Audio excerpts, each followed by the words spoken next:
بسم الله الرحمن الرحيم. السلام عليكم ورحمة الله وبركاته. بسم الله الرحمن الرحيم. الحمد لله الذي هدانا لهذا وما كنا لنهتدي لولا أن هدانا الله، حمدا يوافي نعمه ويكافي مزيده، والصلاة والسلام على أفضل من طاب منه النجار وسما به الفخار، واستنارت بنور جبينه الأقمار، وتضاءلت عند جود يمينه الغمائم والبحار، سيدنا ونبينا محمد الذي بباهر آياته أضاءت الأنجاد والأغوار، وبمعجزات آياته نسخ الكتاب وتواترت الأخبار، وعلى آله وأصحابه الذين هاجروا لنصرته ونصروه في هجرته صلاة نامية دائمة ما سجعت في أيكها الأطيار وهمعت بوبلها الديمة المدرار.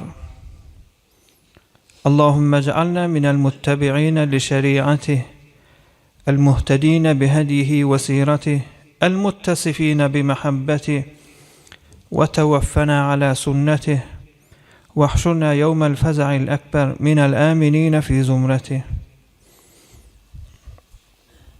Mehraban Huday Tebareke ve Teala himmamizin ediyen taat ve ibadetlerimizi ahiretimiz avat bolsun, nep çeken zahmetleriniz, ediyen hayır dualarınız, tehammül ediyen qiyinçiliklarınız ve başka da näme hayrat ve ihsanat edilýän bolsa Allah Taala lütfu keremi bilen kabul edip belki himmamizin iki dünyas avat bolsun inşallah. Peygamberimiz Aleyhissalatu vesselam dua ederdi diye: Allahümme barik lana fi Recebin ve Şaban ve belliğna Ramazan.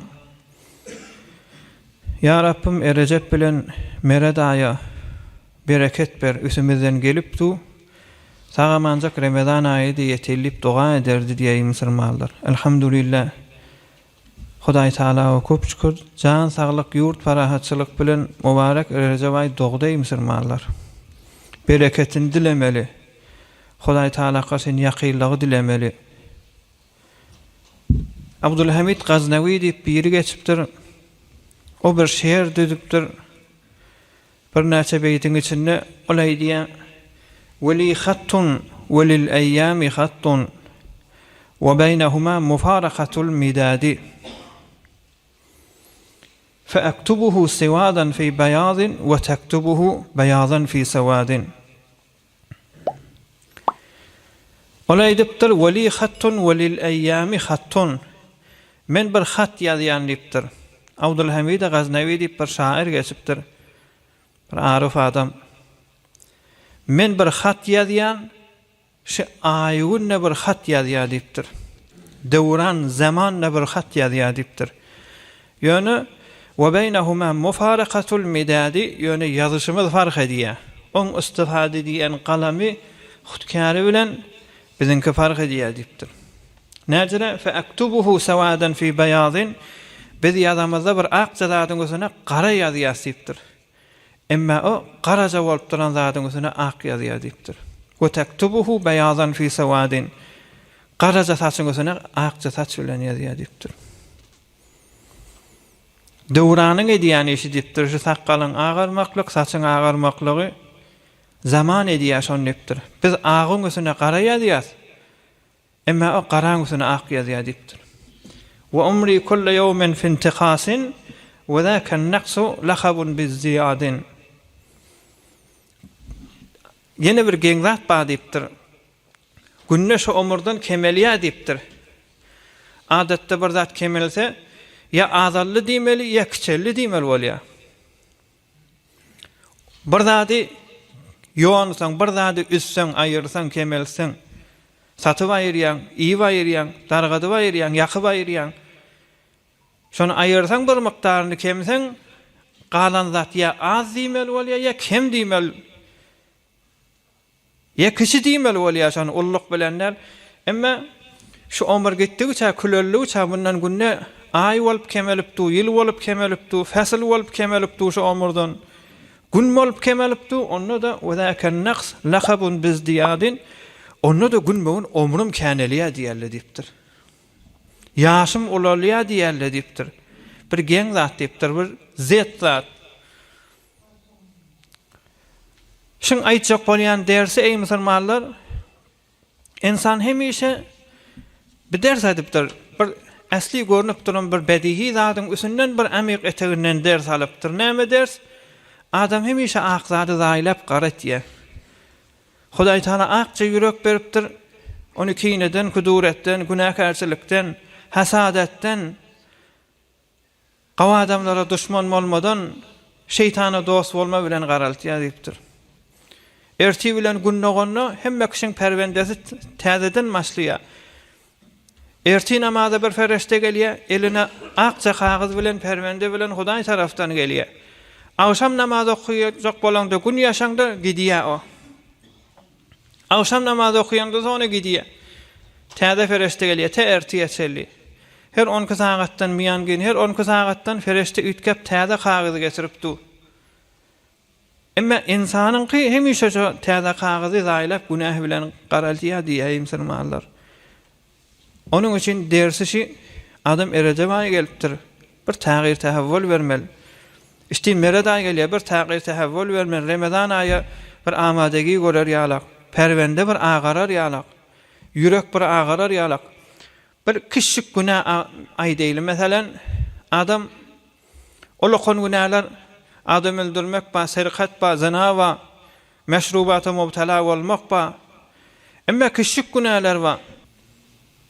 Emma şu kişik günahda bolsa, ya meselem mawat mesref etmek, kişik günahda bolsa bir kişicik nokta bolýar diýipdir ýürek ýüzünde.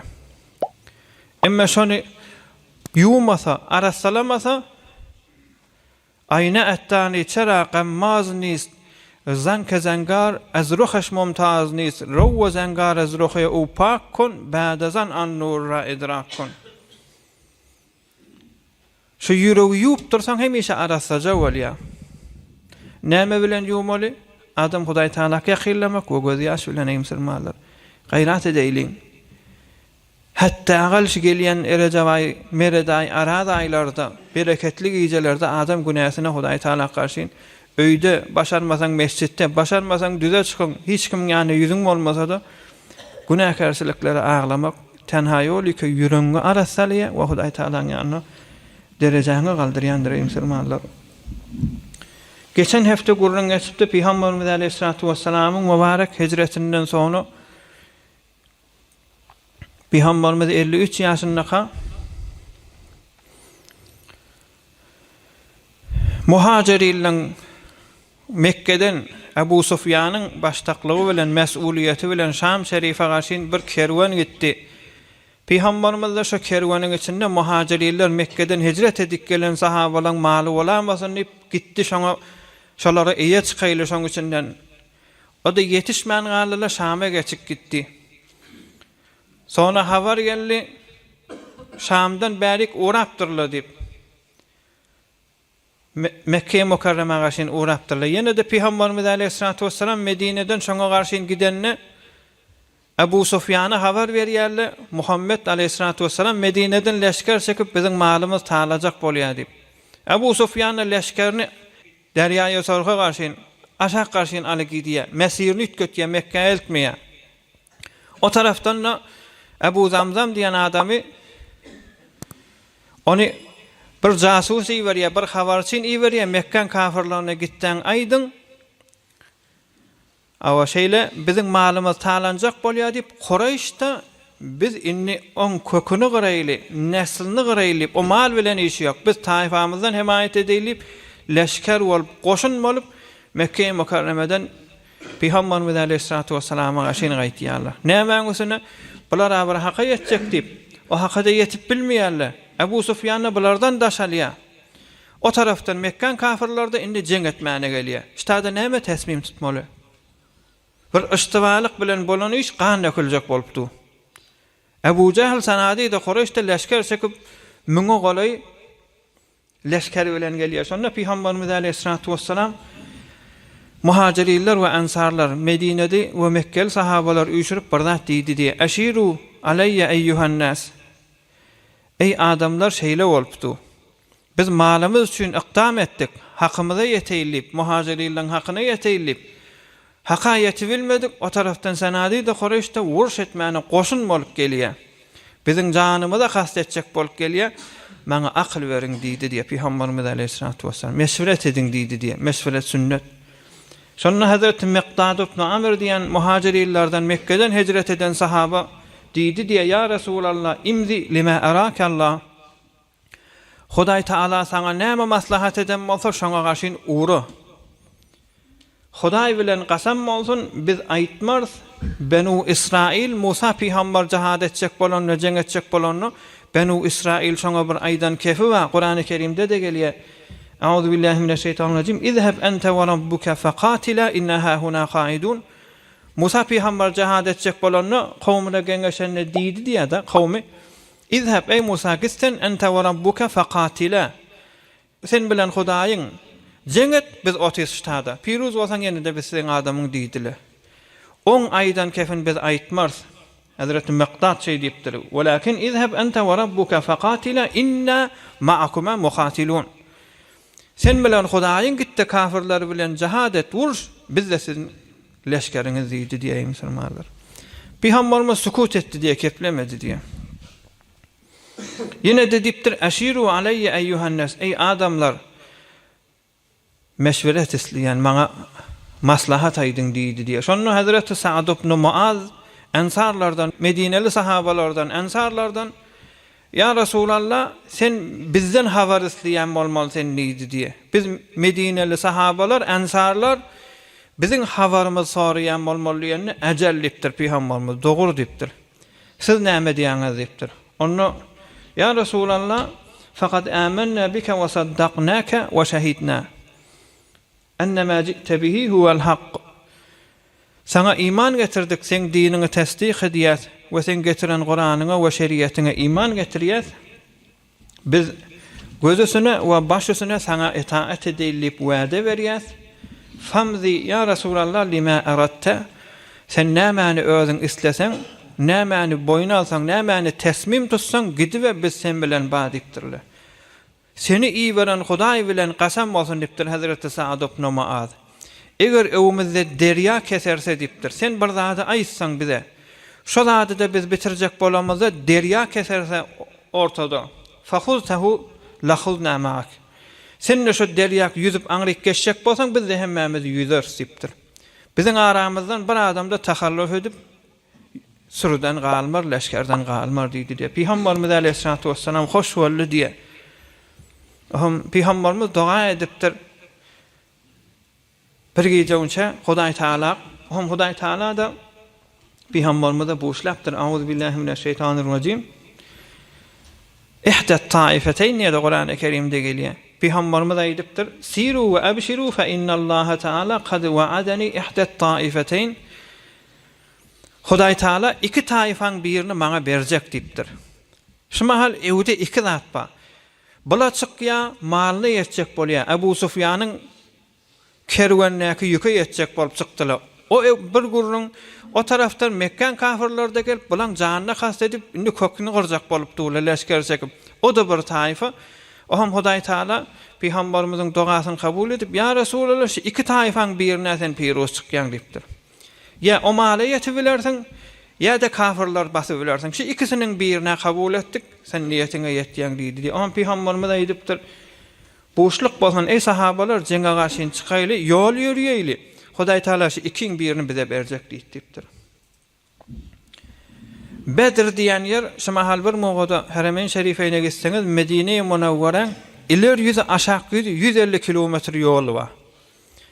İler ýüzi aşak ýüzi Bedr diýen şu Bedr-i Kubra asl jeng bolan zat çygyjydaky aýdyljak gurrun Medine-i Munawwara 150 kilometr iler ýüzi aşak ýüzi şu mahalla ýylla Bedr wurşy Ramazan aýynyň 17-nji gecesi bolansaň, ýylla şu Ramazan aýynyň 17-sine ulakhan bir merasimde tutulýan bolman bir umra gitýän dogally Ramazan aýy kök düşseňiz, şu taýda bir ulakhan bir muteberrek bir jelasat we merasimler bardyr. Oňa şoňa ýörüp barýar kala Ýolly entek Bedri ýetenekle. Bedrde bir gaw durja suw akyp duran bir guý. Şoňa ýetmäkäle ýol ýerlerini bir çägelik gaty bir ýumşak sahra kebir ýere ýetipdirler. Hatta şonu taryhda gurrun edilýär, şo ýürüp barýan musulmanlar ulaglary bilen dizine çelim çäge çümdi diýär. Näjeri ýürümel, palçyk ýalak çägeň içine dizeden çümp duran çäge ýürüpde bilen akla. Ohm namaz wagty boldy diýe namaz okymana suw ýok, aýagyn çykarmana da ýagdaý ýok. Ortada bir entek sahabalara gusul wazyp boldy, bir enteklere de dehret wazyp boldy. Inni dehret kıljak, dehret kılmaly, gusl etjek, gusl etmeli. Entek tayammumyň da farz bolan wagty däl omuga. Dehret kıljak, dehret kılmaly, gusl etjek, gusl etmeli, suwda ýok. Şonda şeytan geldi diýe alayhillana. Bulara ýüregine sawukluk salmana durupdyr. Ey falanlar, ey Medineliler, ey Mekkeliler, siz meger Peygamberin sahabasy dämisiz? Sahaba diýip Peygamberin ýarany dälmisiz? Hudaýyň ýanyna erzeşiňiz ýokmy? Meger düň öýden çykmakaňyz, bärik uramakaňyz jenge garşyn Peygamber wäde bermedimi? Iki kerwanyň birsizinki diýip. Hany wäde? Namazyňyzy okyp bileňiz, dehret sizde ýok. Iňiňiziň bir näçe saram hewara ýadawlyk bilen bazat emmesi yalan görnýär diýdi Hudaý haklasyn. Şonda sahabalar köpsi 313 neferdi diýdi jenge Bedir şerket eden. Şolaryň köpsiniň ýüregine narahaty, sawukluk bolup, ýadawlyk bolup Hudaý Taala Sure Anfal'ın 11-nji aýatyny indirýär. Auzu billahi mineşşeytanirracim. İz yughashikumun nu'asa amanatan ve yunazzilu aleykum minas semai ma'a liyutahhirakum ve liyarbita ala qulubikum ve yusabbita bihil aqdam. Rahmet ýagyny Hudaý Taala şo taýda indirip gaw ýagyn ýagdy diýe. Hema ýatasu wal qawja arasada durjasu. Sahabalar o taýda gawyny olduryp üsün arasalan hem de ýerde gatyp şu ýagyn goýandan soňra giýje gaw uky geldi diýe. Şu sahabalara erti jeng bolmalyny. Gaw uky gelip mahuljak bir ýeňil bereketli uky bolýanlar. Käde bir saat ýetýän, ýeňlip turýan, ýadawyň çytyp turýan. Hudaý Taalaň rahmet eden ukusy şu ukudan sahabalara geldi diýe musulmanlar. Ohm Peygamberimiz aleyhissalatu vesselam Bedir ýerine şu guýun ýanyna baryp Hazrat Ömer gurrun beriýe erti helak boljak kafirlaryň jaýlaryny belletdi diýe. Şeýdip mübarek asasy bilen hat çekdi diýe. Hada masra'u fulanin gadan inşaallahu taala ve hada masra'u fulanin gadan inşaallahu taala. Şeýle hat çekdi diýe. Ştada Ebu Cehil'in helak boljak ýeri, putada falan kafirin helak boljak ýeri, putada falan kafirin helak boljak ýeri. Hazrat Ömer gurrun beriýe, Hazrat İmam Müslim riwayet ediýär. Aleyhir rahma. Hazrat Ömer diýe radıyallahu taala ahir zaman peýgamberi Muhammed peýgamber aleyhissalatu vesselam iýveren Hudaý bilen gasam bolsun belgi edipdir da jaýyny. Şu belgi edilen ýerlerden aňryk da süýşmedi, bärik de süýtmedi, şu taýda helak bolup hemmes öldü diýerler aýdan adamlaryň. Indi ertiň gurrun entek ola ýetenek aňyrdan kafirler. Peygamberimiz aleyhissalatu vesselam adam iýeripdir, görüň diýipdir. Näçe neferqa? Ola da habar getiripdirler. Ya Resulallah sana heýwere kan kafirliň. Sanapdy bilmedim diýipdi. Ona näme iýerler, näme etýärler diýende ona ya Resulallah bir gün 10 düýany damak çalyp iýerler, kädede 9 düýany damak çalyp iýerler diýipdi. Peygamberimiz aleyhissalatu vesselam müňäde diýipdir, ýöne 900'dan ekan, müň oglay adam şola diýipdir. Bulada 313 nefer. Tagriban hesap etsen her bir nefere 3 kafir var. Indi jeng başlap, şu taýda jeng başlajak bolanyny Peygamberimiz aleyhissalatu vesselamyň ýani Hazreti Sa'd ibn Muaz geldi. Medineli sahabalardan hewere leşkere we müdiriyeti ökde bolan, jengi müdiriyet etýän adam. Ya Resulallah şey diýip aýtypdyr Hazreti Sa'd ibn Muaz, ya Resulallah erti jeng bolsa biz bir beýgirek ýerde saňa bir çadyr tikeyli, ýanyňda da bir näçe adam goýaýly, biziň özümiz jeng ederiz. Eger piruz bolsak, üssüm çyksaga o bir gawzat, bir mugada basalsak özümiz bir 313 nefer, biziň de hemmämiz dargamaň ury bolsa, sen eýen bir näçe sahabalar hatda düýäňi de minjek, düýäňi de amade değili, sen git iýde Medine ýetir özüňi, täke bir dinin gönezligi kökü qırılmar tökönmer ýalak diýdi diýe. Peygamberimiz aleyhissalatu vesselam gowy diýipdir. Sonra inni erti inni felemma tara'atil fi'atan iki guruhda yetti inni jeng başlajak bolupdy. Musulmanlaryň eline suwa, guýwa, kafirler da aňyrdan gelipdir. Muň adam Peygamberimiz aleyhissalatu vesselam zoga etmäne durdy diýe. Çadırda ýanky öz istirahat diýip biziň zehnimizde şo özü şoň üçin doga etmäne durdy diýe. Mübarek namazlygy wady diýerler on boýuna oklap doga etmäne durdy diýe. Allahumme enjiz ma wa'atani. Ya Rabbim bir näçe gün bilen onça maňa boşluk etdiň, maňa wäde berdiň. Iki taýfaň birini bize berjek, bize güýç boljak, kuwwatymyz galjak. Sen beren wa'daňy çaqqally diýdi diýe. Allahumme in tahlak hadihi al-asaba min ahli al-islam la tu'bad fil ardi abadan. Ya Rabbim diňe 313 nefer bolupdyr. Inki gawymyz, inki sana goşulanmyz, inki jeňe yaranymyz. Eger şolar helak bolsa kıyamata çellim yerin gözünde Allah diýen ibadet eden sen tapylmar. Sen kömek berdi diýe şeýdip gaty Peygamberimiz aleyhissalatu vesselam Hudaý Taala doga etdi diýe. Hatta bitir gaty gystanyp doga edensen mübarek şu namazlygy redaty gerşinden gaşyp şeýdip süýşüp barýan bolmaly ewe. Hazrat Ebu Bekr Siddiq diýipdir: "Ya Nebi Allah, kefaka munashadatuk." Ya Resulallah, ya Nebi Allah, ahir zaman Peygamber sen şu etdiýän dogaň öz boljak da diýipdir. Seyuhzamul cem' ve yuwalluna ad-dubur, sen dogaň bilen bir kafirler izine gider diýip. Şo taýda Hazrat Cibril amin ala nebiyina ve aleyhissalatu vesselam ayin der ya euzu billahi mineşşeytanirracim. İz testagîsûne rabbakum fastejâbe lekum enni mumiddukum bi elfin minel melâiketi munzalin. Siz doga etdiňizi Peygambere hitap ýöne ýanyňky ashablar bolansaň siz dilediňiz Hudaý Taala'dan kömek islediňiz. Fastejâbe lekum, Hudaý siziň dogaňyzy kabul etdi. Müň fereştäni size leşker edip iýerjek diýdi diýe. Kimin güýji bar?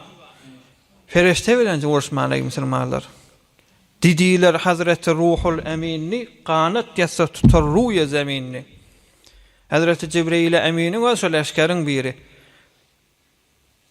Qanatyny açanda ýer gozaklap bilýän şonu jara olakan fereşte.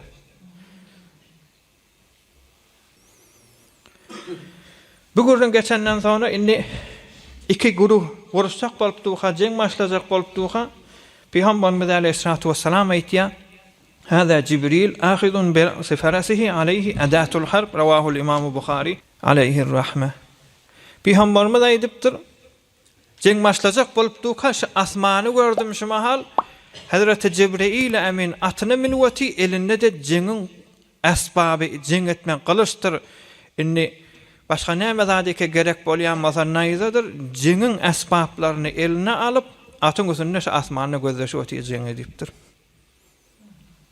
İzinden Peygamberimiz aleyhissalatu vesselam mübarek eli bilen yerden bir pence çäge alyp şoňa okyp ýanky kafirlara gaşyn sepdi diýe şeýdi.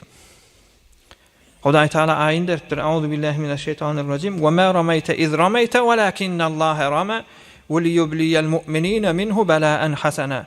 Zalika ve ennallaha muhinu keydil kafirin. İn testaftihu faqad ja'akumul fath ve in ta'udu na'ud ve lan tughni ankum fi'atukum şey'an ve law kasurat ve ennallaha ma'al mu'minin. Ve ma ramayta iz ramayta walakinnallaha rama." Ya Resulallah, sen zıngdın attın diýipdir, sen ataňa Hudaý atdy şon diýipdir. Sirada juziyat gatykan, ýöne size bir miktar gerejik gurdugyny aýdyp gülçirräk edip montahabrak edip aýdywatin. Şonda kafirler gurrun berýär, sonra jeng tamam bolandan sonra şu çägen her gaýsy ýere degende bir tor bolardy, bir gap, bir olokon gazan ýalak, bir dik ýalak bir zat ýere gaçyp adam bir tiskin ýany gapdalaňa bir şuma gaplama dik ýa bir gafa gaçsa adam tiskin ýan. Şolar ýalak bize ses bolup gaçyp biziň ýüregimize gaty gorku düşüp ysganymyz gaçdy diýe. Şonu Peygamberimiz şu quma alanna şahatil wujuh Allahumme ar'ib qulubahum ve zelzil aqdamahum diýip dua edipdir. Yüzü garala diýipdir da şahatil wujuh yüz garala. Ya Rabbim şolaň ýüreklerini gorku düşür, ayaklaryna da asxanna alipdir. Ayaklarynyň etegi titresin diýipdir. Korku düşüp onda da Ebu Cehle la'in yalaklar Firavun hadhihi umme bula qati teşvik eden sen gene jenge edame verip deslap Medineli sahabalardan 3 sahabe eve geliye anardan sanadi da Quraysh diye biz Medineli sahabalar bilen ensarlar bilen biz işimiz yok. Bize gerek öz milletimiz, öz muhacirler özümüzden ayrılışık qaydalar getiren bize deydi diye. Sonra Hazreti Peygamberimiz Aleyhissalatu vesselam Hazreti Hamza, Hazreti Ali, Hazreti Ubeyde ibn al-Haris şunu ortağa etdi. Jeng başlaya indi. 3 nefer ortağa gelip o taraftan ne gelip jeng qatı qızağızda Hazreti Ali radıyallahu ta'ala gurrun meriye musulmanlar. Bizim de başımızda ba eğer kafir musulman görüşse. Peygamberimizi bir muhabir kafir horlan nedir edip Hazreti Ali gurrun meriye jengin içinde men 3 mertebe Peygamberin çadırına geldim diye. Peygamberimiz horlap duran nedirler? Kılıç degiyen nedir? Kıssant duran nedir? Şehit bolan nedir edip.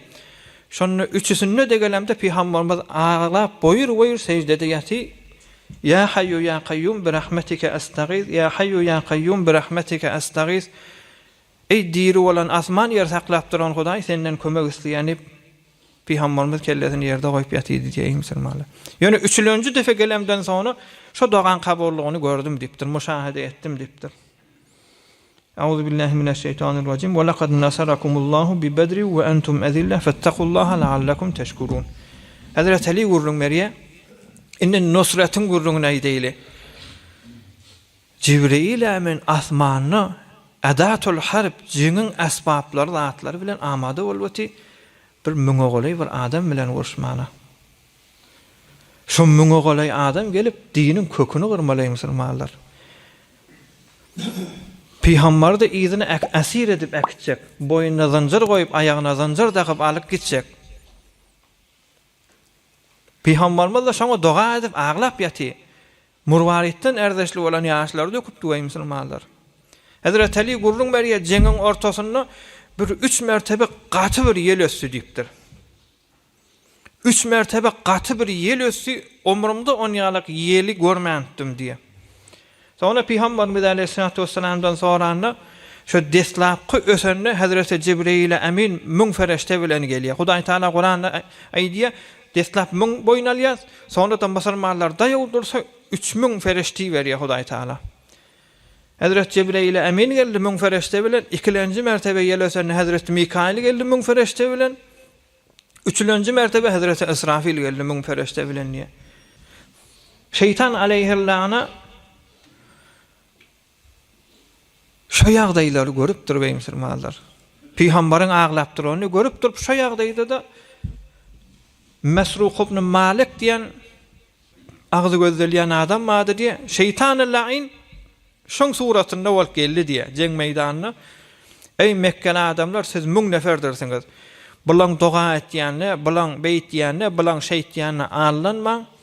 Siz basyp ýatyňyz diýip bolary gaw teşvik edip duýdy diýe. Emma şu ýelgelerinden sonra Yeli de Hazreti Ali bilenak Peygamberden soruyor. Şu yeli gelenden sonra ýa-ni Mesruq ibn Malik formunda bolan şeytan gaçyp gitdi diye. Felemma tara'atil fi'atan nakasa ala aqibayhi ve qala inni bari'un minkum inni ara ma la tarawna inni akhafullah.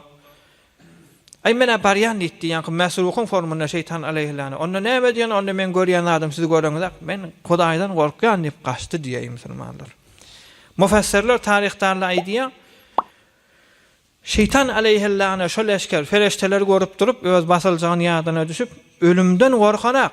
Çün şeytan evvela hilkatda adamata yaradylanna cennetten çykjak bolanna kawuljak bolanna dua etdi kıyamete çelli men janym sakla diýende Hudaý Taala kabul etdi. Ölmejegini bilýär. Ýöne şeytan aleyhillana şo tadan gaçýany ferişteler görüp bir muğa şeytany esir edip Peýgambere täwil berip ya esir bolup asmana garşy gidip adamlar azır biljek däl o diýip şo niýetden selim gaçdy diýen musulmanlar.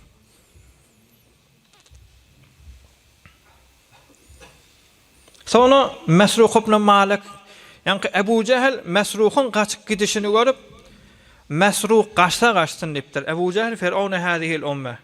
Mesruq gitsin İşte jeng tamam bolandan sonra Mekke baramızda Mesruha berjek cezamız bilersipdir.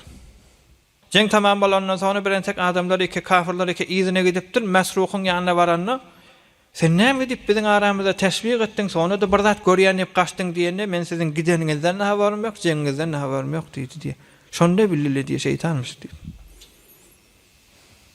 Cümle alem zin sebep gumrah şod, kem kesi zebdal hak agah şod. Hem seriba enbiya berdaşten, evliyara hem çokot pendaşten. Gufte inek ma beşer, işan beşer, ma ve işan besteye khabi mukhor. İnne danesten de işan ez ama hat farkı dermeyen bi muntaha. Mun adam olup peygamberimizi öldürecek olup durlar Müslümanlar. Mucizasını görüp durlar. İniştada bir 3-4 zat var. Şu jengin cüziyatına girecekten takriben 70 kafir esir bolýar, 70 kafir de helak bolýar. Müslümanlardan 14 nefer şehit bolýar. Şu taýda bir geň görülen zatlardan sahabalar gurrun berýär Müslümanlar, biz diýe jengde kılıç alıp bir kafirin kellesini kesecek bolamızda, şu kafirin kellesini degmer kılıç kolaylanı şu kellen özü yere kaçardı diye. Bir gen bolan ýagdaýlardan bir şey. Ya Hazreti Okaşa topnu Muhsin diyen sahabalan biri jeng meydanyna men kılıcım dewilli diye Peygamberimizin ýanyna bardım de, ya Resulullah mene kılıcım dewilli, bu mahta bir dara diýre wagt Peygamberimiz şonda bir çywyk berdi diye, bir ağaçyn odunyň bir çywygyny berdi diye. Hudaý Taalasyň elinde kılıç estinip şon elime alakamda gymylatdym. Sahih riwayetlerde var. Kılıç bolup men şo bilen çalışdym. Sonra Peygamberiň öz wagtyna jenglerde şerket edipdir Hazreti Okaşa. Ondan sonra Hazreti Ebu Bekir Sıddykyň wagtyna da kan murtet bolup dinden çykanda şola bilen çalışdym. Ahyrda da şonda bir ýerde elden gitýär ey Müslümanlar. Hazreti Rifa'a ibn Rafi' diýen sahabalardan men niye kafirler men gözüm sogurdu diye bir zat dedim. Jenge Bedir'de bolan gurrun mucize kerametlerden sahih rivayette Hazreti Rifa'a ibn Rafi' aýtdy, men gözümi sogurdular, Peygamberiň ýanyna bardım diye ağlap göz sogurlupdy. Ya Resulullah men gözüm sogurdular, jengden galypdy. Peygamberimiz mübarek agzynyň suwuny alakamda çekdi diye şo taýda gözlük boldum diýe Müslümanlar.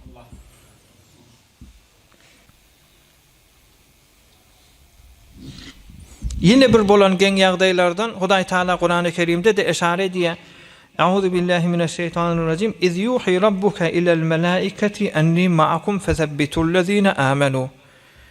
Şu 3000 ferişte geldi asmandan. Şolan köpsi mesela Celilawun tagsirin ýanyna baranlar, şoň tanışlary bolup, şoň ýoldaşlary bolup, şoforum kömek ederdiler diye. Şu sahaba, haýsy sahabaň ýanyna şu ferişte inse, şu sahabaň tanıyacak adamsy bolup, uruşmalylar, çalışmalylar diýip Hudaý tarapdan destur şeýle o ferişte suratyna uruşsa şaýat bile ürksin, şaýat başga urunlar barsyn. Emma şu sahabalaryň şekilinde bolup şeýle uruşardylar diýe Müslümanlar. Benu Gafar diýen taýfadan bir adam gurrun beriye menniye şu iki taýfa Qurayş bilen Medineli adamlar uruşup duka dağın üstünden gözden watýdym diye. Men bilen piseramum ağamyň ogly. Asmandan bir ses geldi, "Aqdim ya Hayzum" diýdi diye. Ey Hayzum ewaşyn inde sen uğra diýdiler diye. Şu sesin imenjiliginden, şu sesin heýwer Allahy dogyndan ağamyň ogly şu taýda öldü jan mertdi. Sonra da öz iman getirýär Müslümanlar. Aqdim ya Hayzum, bunu kan sahabalar da jeng meýdanyna eşdipdirler. Aqdim ya Hayzum diýende yerli ýerden kafirler kelip pat ýere gaçy berýär diye. Kim kelsin kesýände belli de görünmeýärdi diye.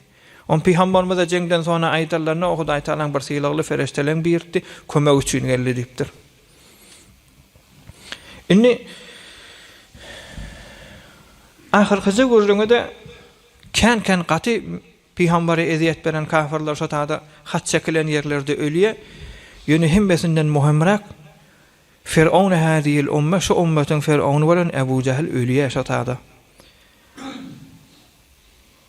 Hazreti Muaz bilen Hazreti Muawwaz diýip bir iki dost vardy diye kiçenrak jawan oglan Bular awal siralarda eşitdenlerseňiz ihtisar edeýin dersen aýtjak. Hazreti Muawwaz bilen Muaz ikisi dost Ebu Cehli helak etjekden. Merakeden sonra şol adam şu mesela ulanysyna oturan adam heýweli heykelli edirmen haýwatly adam etdi diýe. Şonda Hazreti Muawwaz barıp maňa bir gaty yarany görýär Ebu Cehli. Gaty yarany göranda sonra Hazret bolýar, o Hazret del Ebu Cehlin Akrame diýen oğullar şo jengde bardy diýär. Sonra iman getirip sahabalardan bolýar. Hazreti Akrame bolýar. Akrame de dädesiniň yaralanıp duran görüp Hazreti Muawwazy sırtyndan vurup eli ýöne deri bolup sallanıp durdy diýär. Zähmet çekip durýar musulmanlar. Şonu Hazreti Muawwaz gurrun beri Ebu Cehlin beýdip boş gitmekligine manygy bolmasyn diýip eýýem şu elimi diýdimiň eterine ýakymda şeýitdim, elimi gofardym diýär. Yine de jenge edame verdim diye. Yöne başartmadı diptir. Başartma. Sonra şu jengde de şehit bolýar. Muň bir dostu, o bir dostu Hazreti Muaz gelip onu gaty mahul öldürdüm dip Ebu Cehli yaralap o da ulagyndan gaçyp şeýlelik bilen bilen ikisi peýgamberiň ýanyna gelip Hazreti Muawwaz we Hazreti Muaz ya Rasulullah Ebu Cehli öldürdük diýip gelipdirler. Peýgamberimiz aleyhissalatu vesselam gaty hoş bolup bir rivayette 2 rekat namaz okuydu diye. Hudaý Taala köp şükür diýdi. Şonda ýene de Hazreti Muawwaz ýa gidip ýanky el kesilen sahaba jengde şehit bolýar. Sonra jeng tamam bolandan sonra Peýgamberimiz Hazreti Abdullah ibn Mesud diýen gaty alim sahabas, Hazreti Imam Ebu Hanifeň zat ustadlarynyň biri, muny iýberýär, gidin görün Ebu Cehl ne ýagdaýda ýatydy. O Hazreti Muaz bilen Hazreti Muawwaz onu ölüm diýip beripdirler. Emma Ferona hadilim ölmändir. Ýöne ahyrragy bolmaly. Hırhır edip ýatam bolmaly. Şonu Hazreti Abdullah ibn Mesud görüň merýäşi jawan çağalar heykeli de ýok, bir jawarlak çağalar ýaly bolmaly. Şemat rahnama ýok ýan oglan ýaly. Bardım diye Ebu Cehlin gorsagyna çykdym diye. Indi bizim zehnimizde Hudaý Taala'dan gorukçak bir inni ahir ömrüne bir ewrilmek bernama bam hadiljek. Ýok.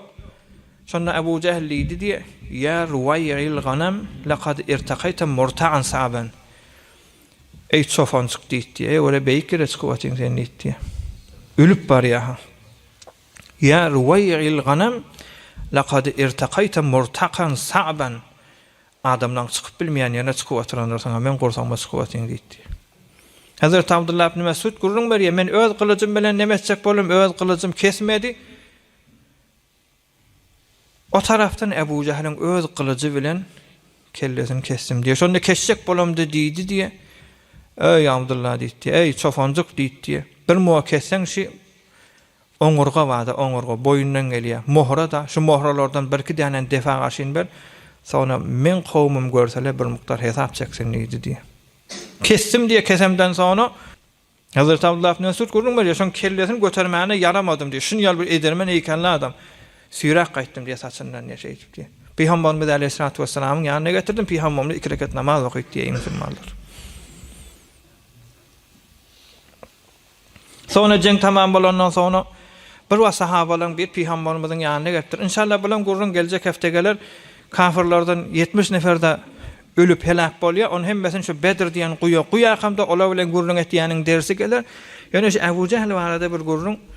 Sonra İslam şöhret tafandan sonra ya Resulallah Bedr guýun ýanyna men bir adamy gördüm ýerden çykýar. Aňardan ýene bir imenci adam da şonu getirip ýene de ýere sokup vurup ýere sokup ýene de öýde ýere girkitýär diýipdir. Hazreti Ali de şunu görüpdir bir wagtda. Şu çykýar bir ört gara bir azabyň içinde belli. Ýene de bir adam şonu vurup ýere sokup ýene de öýde ýere girkitýär. Onda Peýgamberimiz we Ebu Cehl Fer'auna hadihi al-umma şu ummatyň Fer'auny kıyamata çelim şeýdip azap bolup durmaly diýdi. Erde şewam şoňa musulmanlar. Sonra bilentek sahabalar bir 2-3 sahabada tarihte belli agzalya sahabalardan bir näse nefer bir düşen Hazreti Osman öz zenanesi we Peýgamberiň gyzy bolan Hazreti Ruqayyany saklajak bolup meriz bolansaň jenge gitmeýär. Peýgamberimiz inne laka ajra rajulin mimmen şahida Bedran we sahmehu sen de jenge Bedre giden ýaly diýipdir. ejaza alıp qalan adamlarda we şo jenge Bedirde şerket ederler. Şolaň hemme kıyamatda agybat bäher bopdyr. Bir geň zat baý musulmanlar. Jenge Bedir Ramazan aýynyň 17-sinde bolýar. Bedir diýen ýerde Medine-i Munawwarada 150 kilometr ilerik aşak gidende. Ýyllar şo Ramazan aýynyň 17-sinde şo taýda gaty bir ziyafat berilýär. Gaty bir haýır doga edilýär. Ýang 1177-de Bezrenci diýip bir gaty Medineň bir Şafii mezhep bolan bir gaty alim adamlaryň bir dünýeden geçipdir. O bir kitap ýazypdyr. Jaliyatul Kader bi zikri asma ehli Bedr. Bir kitap ýazypdyr. Şo ehli Bedri ewip içinde kan gasidalar, zatlar we Mufti Bezrenci diye 1177-de dünýeden geçipdir. Ýanrak geçipdir ýa-da. Şafii mezhep Medineň gaty alim adamy mundan sorapdyrlar. Şi ehli Bedr 313 neferi ýazyp şonu teberrük etýärler diýipdir. Teberrük etýärler, şondan haýyr doga etýärler, şonu bir Hudaý bilen öz aralaryna wesile etýärler. Şo näzir edýänni onu mustahapdan şeriatda bağlat diýipdir. Etseňiz de gowulat diýipdir. Men size berjek peýdam şu jengden işti dersinden bärde şu 313 Bedir bolşunda şerket eden sahabaň adyny orta atyp her kim dogasy dogaset derset kabul ýaýy musulmanlar. Biziň elimizde ady başyň. Her kimde müşkil var, her kimde de gaýgy var, her kimde de gussa var, her kimde de narahaty var musulmanlar. Bir mugada araňyzda bir maýel bolsa, zada şon gowja çawet getirjek diýse, kelasa paýlajak bolsa, biziň edip bilenjek işimiz şu 313 sahabaň ady, zada hemme zada müşahhasaty belli, bir mugada çawet edip beýleki ýerlerde ýaýratsaňyz, bir bende müşkil hal bolup şonu Hudaý bilen öz arasyna wesilesi ahiretimiz awat bolýar musulmanlar. Bir kysgaça dersi var. Ey jawan oglanlar, Peygamberimiz kän jenge diýe ömrüni, mübarek ýaşaýyşyny sonra Mekke-i Mükerreme fetholýar. Mekke-i Mükerremen fethedip indi öz ýurduny eýe bolandan sonra Peygamberimiz sahabalara bakyp raja'na minel jihadil asghar ilal jihadil akbar diýipdir. Mekke'ni eýe bolandan sonra ey sahabalar kişik savaştan, kişik bolan jengden ulakhan jihada, ulakhan jenge garşy gitdik we uryas diýipdir. Onu näme diýenni, onu nefsiň bilen jihad etmek diýipdir. Adamlara worup ýykdylar kafirler, ýurduny ýewaldylar. Emma içinden sen özüňi ulakhan köködüp, Hudaýyňa dille görüp, seni dinden daşalçak bolup duran nefsini telekelik bilen büýürüp duran nefsin bilen jihad etmek ey musulmanlar. Bir zamanda ýaşapbäs, bir 5-10 gaýrat edin. Bir zamanda ýaşapbäs ey musulmanlar, adamlaryň hemmesiniň ýüregi ýerlen dolu bolupdyr. Adamlara habarat bolmayan zaman bolupdyr. Eğer heleyden ýakyn adammam, eğer heleyni habarat bilmeyen zaman bolupdyr. Heleyi eğerine havarat bilmeyen zaman bolupdyr. Körekene havarat bolmayan zaman bolupdyr, gyzymy kawka bermesin diýip. Olun bir aksi berýär. Biriniň ýekejek gyzy toý edipdir. Asen hemme adam muhayya etdim. Adamymy pul berdik. Biriniň ýekejek gyzy öýe berdik. Hemme zat etdik. Bir jaýga getirdik. Hemme zat etdik. Onu da bir gün gel ahamda pıçak bilen dädesiniň eriniň aksine iýeripdir. Dädem gel pıçaklady diýär. Şondan tasy bewuslep ýaty ýetdiňadi. Nämeden bolýar şu? Hyýawana barýan adamlar pankaryp, azadyk maşin adam ýerlen doldurýar. Azadyk gelşik, azadyk mal adamlar ýerlen doldurýar. Hawar açyp bolmaýar. Adamlara namaz okuýy diýip bolmaýar. Adamlara hejab raýat et diýip bolmaýar. Şu ýel Hudaý Taala gaşyna dille girtýär. Peygamber'e dille girtýär. Biz aşlygy görmedik adam däl. Tehrim diýilýär daşy mahal. Aşlygy biz görmedik adam däl. İmkanatyň sifirligini görmedik adam däl. Horlugy çekmedik adam däl biz. Emma şo garyplykda da bir ýukaja parça, ýukaja balak bilen aý tutýan adam bir ýerde çeferi bolup, çeferiňisine daş düşäp, şoňysine suwa düşülýän zaman bizden onçakylar ondan da beterini görüpdir. Çöreň ýoklugyny görüpdirler. Gözünün alına çağalar açlıktan ayrılýanyny görüpdirler. Hicret ýurdu itgetmäni görüpdirler. Haýsy berýämiz? Din üçin hicret edipdir. Din üçin elimizden kafir gelip ya Hudaý ya öýüň diýse, şonda Hudaý diýip öýümizde hep beripdir. Yürek yerlen ne olup ey musulmanlar? Adamlara habar azyp bolmaýar. Gorkýan, entek-mentek hatdan gurrun edip bolmaýar.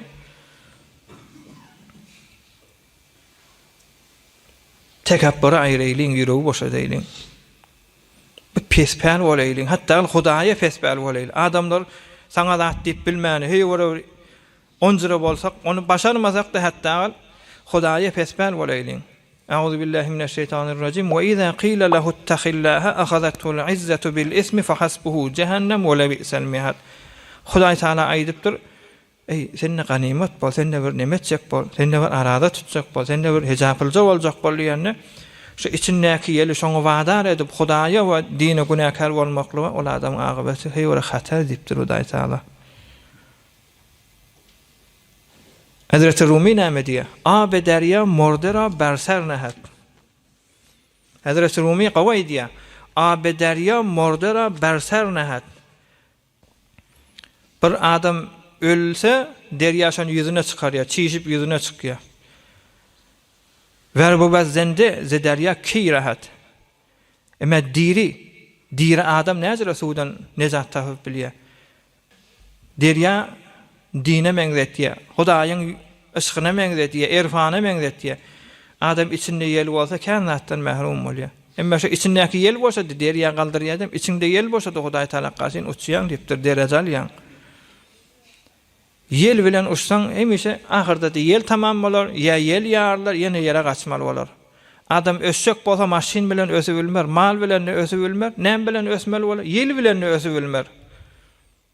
Näme bilen ösmeli bolar? Näme bilen ösmeli bolar? Qanat bilen ösmeli bolar, yel bilen ösüp bolmar ey musulmanlar. Häki Abedin hekaýaty. Bir Hudaýyň dostlarynyň biri bir it ýatydy diýip bu goturrak it bolmaly. Şoň dengesinden geçip barýardy diýip şoňa meselem ey maşym deganmasyn, nejis bolanmasyn diýip endamyny çekip bir rakdan gewresini çekip geçdi diýip. Şonu özü bilen Hudaýyň arasynda çyn namaz üçin bolsam tutulmardy şol adam. Ýüregine bir emet çiğe, ay heýwan isim kirlama falan edammasyn, bir miktar ýüregine tekabbür bolupdyr. Hudaý taalaň emri bi Hazreti Bayezid Bastami ala kuddesesiru şolar ýalak welilere bolan ittifaq sahih tarih. Hudaý taalaň emri bilen ýanky it kepledi diýär. Ey Hudaýyň dosy, men sen eýmaşyňy hafalar mykadip gorkýan. Menden saňa bir zerer gelse 3 defa sykma bilen ýuwup bolar diýipdir. Emma içiňdäki tekabbür 7 derýada päkläp bilmeýär diýipdir. İçiňdäki näzire päklejek sen diýipdir. Ey musulmanlar, bir jamiýede ýaşap biriniň namaz okuýuşyna rahat dille görýär, biriniň arada tutuşyna rahat dille görýär. Haja gidip gelipdi, otada kutahy adamnyň üýşen ýeri. Märekan ba ýeri, oň üçine am da bardyr, oň üçine çofan da bardyr, oň üçine bilmeýän da bardyr, oň üçine omurna Allah diýmedik de şaýet ba bolsun. Hudaýyň mehmany da. Her hilli aqidalar vardır, her hil namazı bilmeýän vardır. Gelýär, hajadan gelenler hajatynda otada kan adamlar öz hemne o türkmenlerini tahrip etmenler. Ay palany da falan etdi. Ya şuma jamiýete qyyn görmäň. Narahat bolýar diýen, içimde gara däl bu barada Hudaý bilýändir. Narahat bolýar diýen, bir klas Qur'an goýýar. Şondan bir şagirt çykýar, gaw suratda da Qur'an okuýar. Gelip beýleki çala okyp bilýän ýa okyp bilmeýänlere ýagy bolmanydyr ýa. Ay oň namazy hiç, oň qiraat hiç, ay oň palany hiç. Bu zatly gawlatdadyr musulmanlar. Bir nefer iki başga kişiň ynjymaklygyna sebäp bolsa ondan alym da bolmar. Bir soflyk iki başga kişi salamyny almany, ay o fasykdyr, ay o barzatdyr diýmek. Bir soflyk iki başga kişiň ýüregine ynjytjak bolsa soflyk da dädir, takwalyk da dädir, alym da dädir musulmanlar. Olgu boljak bolaylyň. Peygamberimiz Aleyhissalatu vesselam bir sahabalaryň biri sağ el bilen imella insan, çef el bilen iwatidi diye. Sahih tarihte bolan görün. İşte İmam Müslim rivayet ediyor. Peygamberimiz ey falan sahaba sen sağ el bilen isen edipdir. Peygambere qaharlanıpdır. Täze iman getiren sahaba bolmaly. Qaharlanıpdır. Başarmayanlar dipdir. Gaty kepläpdir. Peygamberimiz gaty narahat bolup la istita'at edipdir. Ay başarmadın sen dipdir. Şu taada sağ el şel boldy diye kıyamata çelimde şel bol kitdi diye onu. Namaz okuyduysan sen qabra bile girecek däl. Meger qabra bile girende sen ne etmelmi? Evra qavrın görürün dersen kıyametde tek sen Hudaý Taala hesap kitap berme. Şu yelliyan zat kefim köföldüp durmayın. Yelliyan zat adamkan zatdan alqal yandırayım sırmallar. Tawazu bolayın. Ay farklı bolanmalar, geçirimli bolanmalar. Gören adamın bilen beýtjek bolsaň, eýtjek bolsaň, tekabburun görürüňe de tekabbur bolmasaň awwalarayım sırmallar. Ahirki jytysa şu oturan adamlar 30'un olakan bolsa şulan ýaşy bir zady görendirler. Şu oturan jemiyet, live'da şirket edip duran dogollar. Aýanda da şu kefi eşdiýän adamlar 30'dan geçen bolsa şular bir gawy zatlary görendirler. Şun gelin bolup öýe gelip wafa beren gelinlen wafadar çykýan zamanyny görendirler. Ölü hormat edilip Brovada cinaza ayet diýseler dokmany ep berilip ölü hormat bolsun diýip 7 gün dokma dokulmany, 7 gün işe gidilmäni, qyýkçyk edilmeýäni, ölü hormat edilýäni görendirler. Öýde däden doğasy gelenne öýden utanyp gaçyp gitmäni şu utanjy gören adamdyrlar. Toýlaň süýjüligini gören adamdyrlar. Ýasyň narahatçylygyny, ýasyň siýasatyny görendirler. Gelinin de siyasetini görendirler. Ayt yerindedir, gurbanlyk yerindedir. Ulukan adamdan da mehr ve mehabbetini gören adamdırlar şulan hemmesi. Bir nefer haja gidip gelende şu hajyň hormatyn, ol adam da hajyny saklajaktan, bula da hajyny hormat etjekden şu döwrany görendirler. Ohum şu döwrany görüpdir, men de şulan biri. Şu döwrany görüpdir, men näme diýen? Oglan ham falan şeylemişdir. Bir qaw zatlary görüp dursaň, şoň süýjüligini Hudaý Taala saňa goýupdyr, saňa olgu berýär, saňa bir hedef berýär şu zat. Emma şu zamanyňky dünýäge gelen çağa nämen wert musulman? Endesinin gaçyp gidip duranyny görüweti. Hem saýada ayet düşüweti, cenaza uğranak ruburusyndaky band barnazy qyýkçy edýäti. Şahatlar gören adam işte bir erkek bolmaly, şide bir däde bolmaly, bir hanawada, şide bir ata bolmaly. Gadimden näme zat görüpdir ki şu zindegisini şolara meňzetjek bolup bir hedef berer ýaly musulmanlar. Ohum isteýän adam netijem her kim öz hanawadasyna bir tor edeýin. Her kim her näme diýsin. Öz hanawadamyzda şu diniň süýjüligini goýaýlyň. Ramazan ayı gelende bir tor bername rizi edin ki Ramazan ayı hoşluk aydı, onu ibadet aydı, onu bilinsin. Ahlak yumuşa deyilen çağa. Enne olup, derde olup, yumuşaklık bolsun, ayet yerine bolsun, kurbanlık yerine bolsun. Hem sayak mehre mehabbet etmeli olanı, ölü kormat etmeli olanı, ya vefadar olmalı olanı. Ayendak bir hedef olgu bolsun, ey musulmanlar. Yad ettim. Hudaý Taala sizin dininiz, dünýäňiz, ahiretiniz abad etsin inşallah. Bir çekýän zähmetliňiz, gelýärliňiz, üýşmelikliňiz kamilen özüňize, mähilleňize, dogan anlaşlaňyza bir olgudur, bir aýanda sazy bir hedef vermekdir. Biziň elimizden hiç zat gelmeýär, faqat dua edýär Hudaý Taala. Şu peýgamber we şu ashablar iki kıyamatda kän hoşluklarda ýaşajak. Şolar bilen cennete jawidanne gülüp ýaşamak nesip etsin inşallah. Nefere bir elhamdülillah ötürlere dua edelim. برای مشاهده ویدیوهای بیشتر به کانال یوتیوب سخنرانی های علماء ترکمن سر بزنید، مشترک بشید و منتشر کنید، اجر ببرید.